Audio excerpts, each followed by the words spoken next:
اعوذ بالله من الشیطان الرجیم. بسم الله الرحمن الرحیم. مستحبی المنزونه یو مهمترین المنز ډیر زیات تاکید په شوی د روایاتو کې نماز غفیله ده، یعنی غفیله ول المنز ده څه د ګناهانو مغفرت دپاره بخشش دپاره انتهایی مؤثر المنز ده. روایاتو کې راغلي دي که چیرې ګناهانو مغفرت غواړئ غفیلې المنځ نه کار واخلئ، غفیلې المنځ نه عمل په وکړئ.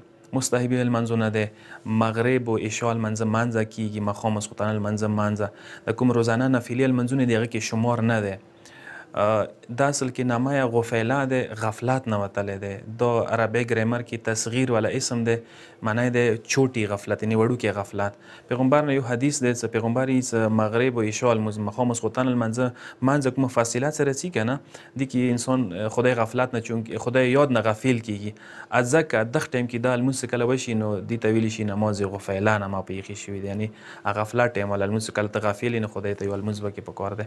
مستقل المنځ دی مغرب نافلې نه هټ کر دی. خور علما یې آقای سیستانی ویلی دي چې ته مغرب نافله و دو نافله یو کوای شي، مطلب مغرب ته ستا پاتې 4 رکعته نافله دی، 2 رکعته کیږي. مطلب که چیرې ته مغرب 2 رکعته خپله نافله وکړې او بیا غفیله لمونځ وکړې او نیت وکړې غفیلې کې اندا وکړې څه هم غفیلې نیت وکړې هم وایي چې دا د مغرب نافله یا شوله بس کفي دی. بیا وشه الګ سي 2 رکعته نور بیا ما کوه، مطلب دا یې څه اندا 2 رکعته غفیلې لمونځ هم د مغرب نافله یې سویدای شي خود غفیله یې سویدای شي. الویستلې طریقه دا دی چې ته یې څنګه پکار دی وکړي. اول رکعت چې کله وکړلو الحمد نه بعد سوره به نه یې سورې په ځای به وایي دا آیا سوره انبیا 88 نمبر آیا دی. والظنون اذ ذهب مغاضبا فظن لن نقدر عليه فنادى في الظلمات ان لا اله الا انت سبحانك اني كنت من الظالمين فاستجبنا له ونجيناه من الغم وكذلك ننجي المؤمنين.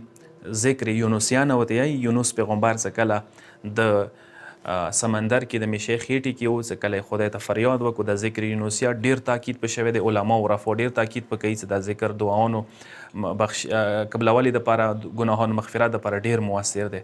دا به ته وایي. دویم رکعت کې هم الحمد بعد سوره مایه بیا به دا سوره انعام یا انعام سوره انعام چې کوم 59 نمبر آیا دی هغه به ته وایي چې هغه دی وعنده مفاتح الغیب لا یعلمها الا هو ویعلم ما فی البر والبحر وما تسقط من ورقة الا یعلمها ولا حبة فی ظلمات الارض ولا رطب ولا یابس الا فی کتاب مبین.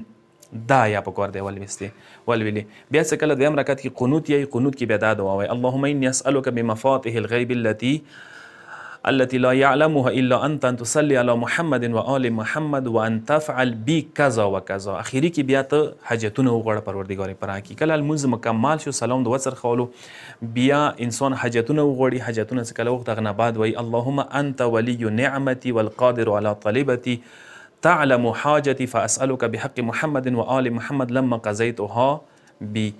دغه دعا چې کومه ده انشاءالله تاسو ته په سکرین باندې راشي دغه دعاونو څخه دا لمونځ انشاءالله که مونځ زده کړلو ګناهونو مغفرت دپاره ډېر مهم لمونځ دی. نماز غفیله باندې خدای موږ ټولو ته عمل کولی توفیق نصیب کړي. والسلام علیکم ورحمة الله وبرکاته.